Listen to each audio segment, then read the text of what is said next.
I'll try and keep it short and snappy because no one wants to hear from lawyers. Unfortunately, I am a lawyer. So I'm going to give a brief introduction to the firm that I work for, which is a firm called Schofield Sweeney, the sorts of clients we act for, and then specifically what I kind of do. I suppose so. I might start back to front. Actually, I'll start with the sort of the area of law that I work in, and we call it private wealth and succession. Other people call it private client. I'll come on to exactly what that is. We're a fairly big team within, I suppose, this sort of field within Yorkshire. There's some of the faces there. I'm in the bottom left-hand corner. It's not. I hate having photos I've taken of myself, but so I think we are. Well, there's 4 partners. I'm what's called a director, which is, I suppose, a senior solicitor. As I am advancing in years, we've got some young uns in there. And so there's 8 there. So there's 15 qualified lawyers. Amanda's going through we call it the SILEX, which is the Institute of Legal Executives, which is an alternative qualification. You don't just have to be a solicitor. There's quite a few. I suppose the message there is we're quite a big team, and that's, I suppose, we deal with all sorts of matters from individuals who just want a very basic will writing, all the way through to business owners who've got more complex needs. They need some tax planning doing, and so we've got junior members of the team that will handle that sort of more junior, the more straightforward stuff under supervision from one of the partners or myself. And then they'll get involved in helping us deal with some more complex planning. We're quite well regarded within this area of law. The firm is well regarded across the board, but there's something called the Legal 500, which is it sort of ranks lawyers and goes out and does market research, and we end up sort of getting some nice things said about us. So it's always nice to see that actually you're doing a good job and you're getting good feedback. And I think, within the Legal 500, this independent rankings agency, we've got a sort of a tick mark. We're only one of a few firms that gets ranked for its client satisfaction, and I suppose we try and put the client at the heart of everything we do, and I suppose everyone says that, but we genuinely try and be as responsive as we can, as pragmatic as we can. We try to avoid sort of getting tied up in the lawyer's trap, which is to engage in a sort of a bit of a conversation with ourselves about the law. We try and stay focused on actually what we're trying to achieve and what's the most pragmatic and practical way of doing that. So I talk about this thing called private client, and it's not really a term. It's not a very good term. It doesn't tell you what we do. You might, I suppose, think of wills and probate and death as being at the core of it, and I suppose that's what a lot of private client lawyers do. But actually, it covers quite a lot of areas of law. Broadly, private client lawyers advise individuals and families about assets and the transfer of assets, whether that be during lifetime or when someone dies. And those points of transfer, whether you make a gift to a child or whether you die and you leave an inheritance, those transfer points trigger a potential tax liability. And so that's why I say we advise on all areas relating to personal wealth, and by wealth I really mean kind of the assets that you have, and that might be shares in a company, it might be a watch, it could be money in the bank, stocks and shares, your house, all of it. And we advise on what I call capital tax. And so broadly, that's not your income tax position, it's not VAT, it's the core of it is inheritance tax, capital gains tax, and also stamp duty land tax. And those are kind of at the core of all sorts of decision making. We may make quite a quick assessment that actually there's no tax to pay, and that's all great news. But I suppose as you're asset base becomes more and more valuable, then actually then tax becomes a consideration, and people get concerned, actually, how much is the tax man going to take? I've already paid income tax or corporation tax on my business assets and capital gains tax through my entire life. Isn't it inherently unfair that I'm paying tax again when we die, or when we're making gifts? And so we try and alleviate those concerns by dealing with things in the most tax efficient way. And there's no magic formula to it. There's no film schemes that we get involved in. We're pretty safe. We just make sure that we know the law and that we're able to advise people on the rules as they stand. And the important, I suppose, message there is that good private client lawyers are not afraid of tax. And I say that because a lot of private client lawyers are. A lot of private client lawyers will say, "Oh, I'll do your will." We don't really get involved in all that sort of tax stuff, but you can't separate the tax from what a private client lawyer does, because, as I said, these transfers of assets, these points where you transfer either on death or during lifetime because you're making gifts or whatever, you have to consider tax, because that's the point that tax may become payable. And if a private client lawyer says they don't deal with tax, that means that you may end up with a nasty surprise, because if you're going to suddenly be transferring a property to somebody or whatever, you may be in for a big capital gain, and suddenly the lawyer that's advised you to do this, if they suddenly say, "Oh, tax, that's not for me, that's for your accountant or something," you won't be very pleased when you find out actually that what you've done has created a big tax liability that you weren't aware of. So good private client lawyers aren't afraid of tax. We become trusted advisors, so we often advise generations of the same family.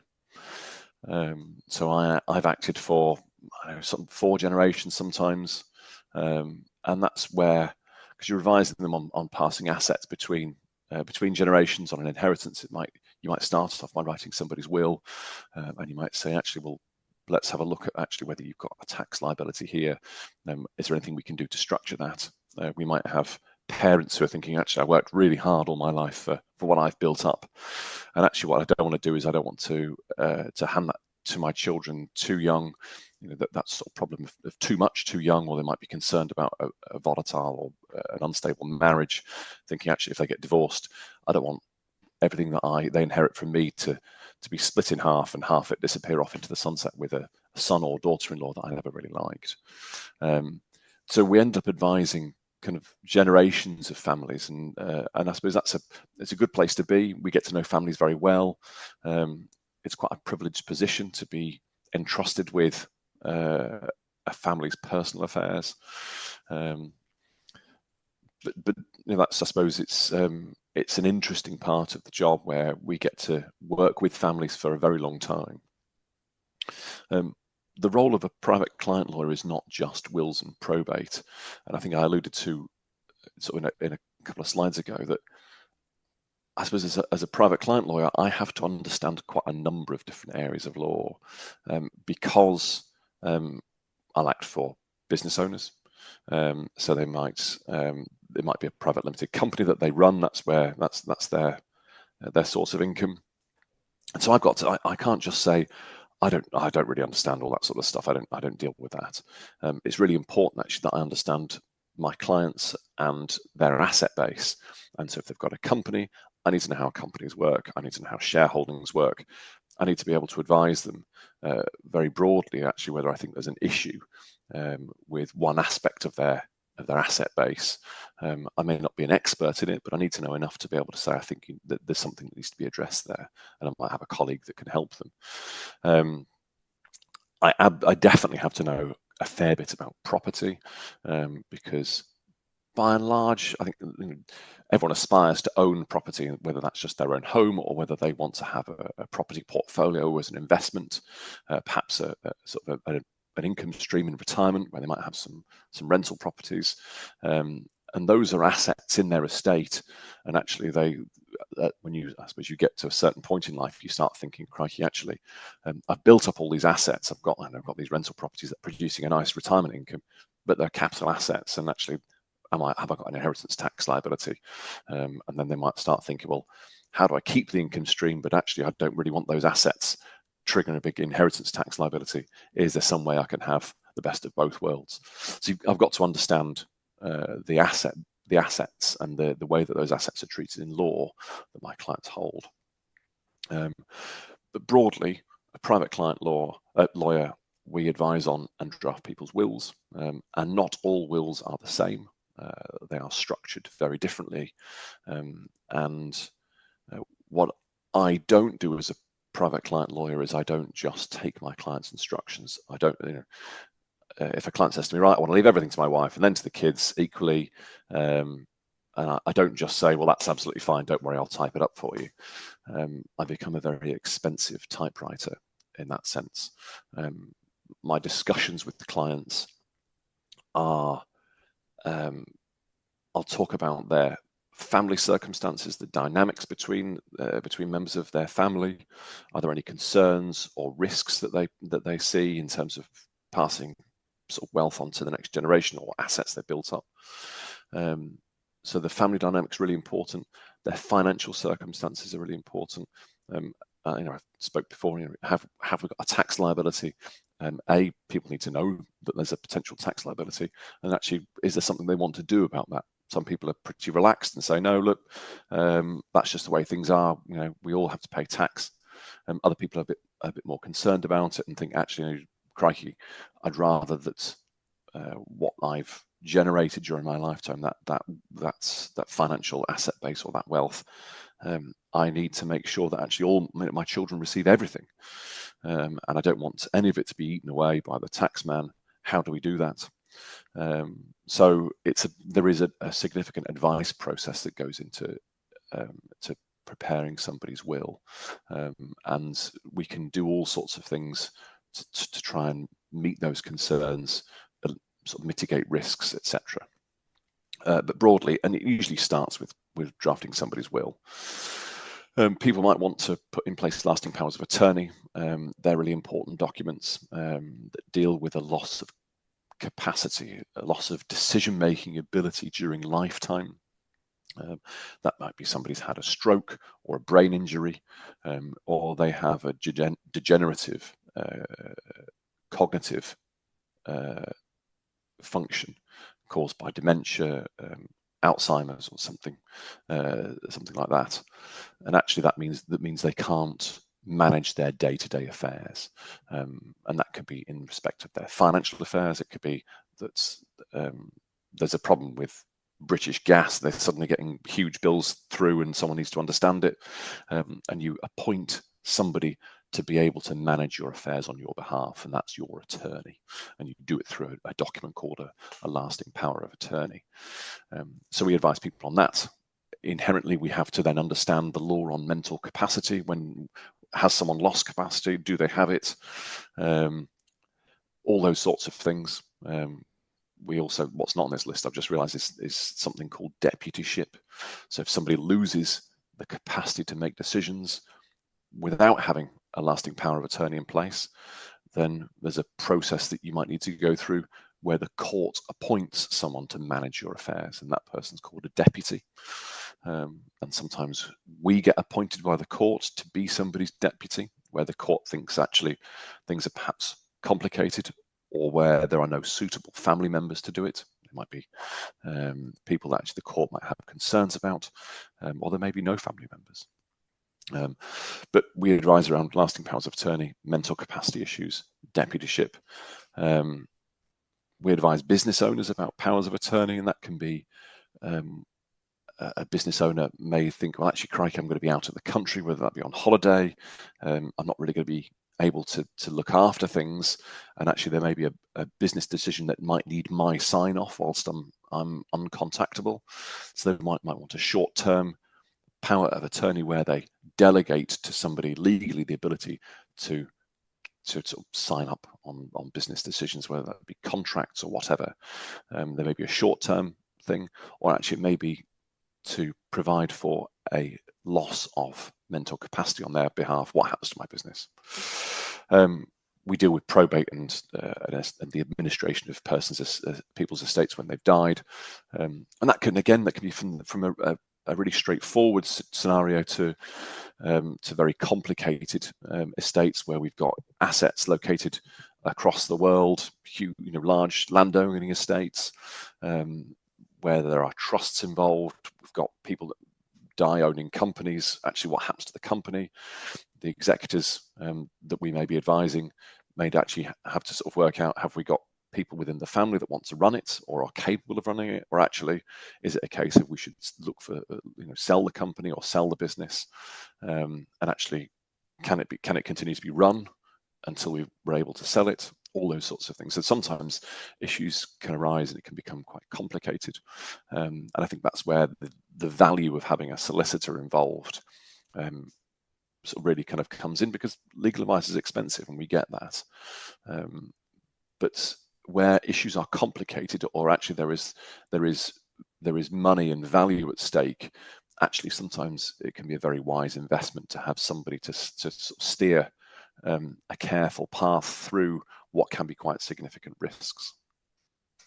I've talked about what capital tax is, and that's sometimes I might be talking to someone about their will, and they might say to me, "Crikey, we need to do something about this." And that often revolves around actually getting rid of assets, so transferring them perhaps to children during lifetime. But people might think, well, crikey, I want to reduce my inheritance tax exposure by reducing the size of my estate, by giving assets away. But actually, I'm a bit concerned about putting, I don't know, house or whatever into the hands of my children, who might squander it all. I've worked very hard for all that.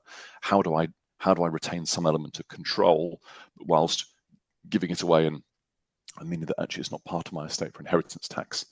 And we might use things like trusts or family investment companies as ways to help deal with that transfer of assets during lifetime, whilst retaining some element of control, which means that actually impecunious beneficiaries, as we might call them, don't go and squander the lot. And it may be, again, we talked about sort of risks on divorce. There might be concerns there, or it might just be, children too young. People might think, actually, I've got young children. What happens if I die unexpectedly, and I leave everything behind that I've worked very hard for? Crikey, I couldn't think about my children inheriting at 21, 18, whatever the age is. Actually, how do we have a sort of a managed transfer of my estate to them at the right time, and how do we work out what the right time is? And that's where we might build trusts into people's wills and what have you. So we advise on all of this sort of stuff. So that's the role of a private client lawyer. I'm conscious I'm kind of running up to sort of 20 minutes, but Schofield Sweeney is quite well placed to advise on private client work for business owners. We are what we call a full service law firm, and that means that we pretty much cover every area of law. The only thing we don't deal with is personal injury claims, and I've had sort of or medical negligence, and I think that's Jonathan Watmer's area. He's part of the group, and he and I have had a one-to-one. So we don't do that area of law, and we don't do divorce or family law, as it's called. But we pretty much do everything else, and we do everything that business owners require, or companies require, or businesses require. So we deal with companies, we deal with contracts and agreements, we deal with terms and conditions, or GDPR things. We deal with intellectual property aspects. We deal with employment law issues. We deal with insolvency. We've got large teams that deal with property, whether that be commercial property, leases, buying, selling, but also residential property. We've got a charities team. So we've got all sorts of areas of law that we cover, including some really specialist areas like environmental and regulatory teams. So people that might fall foul of, I don't know, the health and safety executive, or, we do things like shotgun licensing. We've got some niche areas, but broadly we cover a vast area of law. And that means that actually, if I'm acting for a client and they mention something to me, broadly we've got someone that I can bring into the conversation and say, actually, can you just give me a discrete piece of advice about this? When we act for businesses, we act for what we call a mid-market, which is a bit of a naff term, but we don't act for PLCs by and large. We don't act for multinationals. we act for businesses from sort of those at their inception, and sort of small startups, or just smaller established businesses, right through to very large businesses that might be turning over £100 billion a year or whatever. And we quite like that spread, and we get to see people or businesses on their journey as they might be growing or whatever, and we can help them with that journey. The corporate team, which is corporate, is they advise companies, normally about sort of sales of companies or purchase of companies or reorganizations of companies, dealing with shares in companies. They're often instructed. We're a bit of a go-to firm where for that sort of sector of the economy, which is kind of the beating heart of the UK economy. And they were recently sort of ranked the second most active corporate legal advisor in Yorkshire, and actually the 19th most active in the UK. And when you consider how many law firms there are, that shows actually that we are trusted with a lot of businesses. They trust us to advise them and help them on their journey. And it's a pretty good place to work, actually. Of course I'd say that, but we were in the best law firms to work in the Times, and the Sunday Times. We were one of the best places to work. And that's us. We're a Yorkshire-based firm. Our head office is in Bradford. I work between our Bradford and Leeds offices. We've also got an office in Huddersfield as well. We act for clients and companies up and down the country and internationally. So we're not just sort of focused solely on Yorkshire, but that's where our heart is, really. And that's us. So if I'll stop sharing my screen, and it may be that if anyone's got any questions about what I do, what we do, again, please sort of ask. Hopefully that was comprehensive enough, guys. Yeah, I'd be interested to learn more about the deputyship thing, Duncan, because I've actually got a prospective client at the moment where I think there are going to be capacity issues, legal capacity issues in a winding up. So I won't bore the rest of people on the meeting with it, but it'd be good to chat to you about it. Yeah, absolutely. And I think that with where there's a risk of incapacity, of somebody losing their ability to make decisions for themselves, speed is important, because the courts do not work quickly. And particularly if you have to go down the deputyship route, i.e. because you can't make a lasting power of attorney, you can't appoint attorneys if you already lack capacity.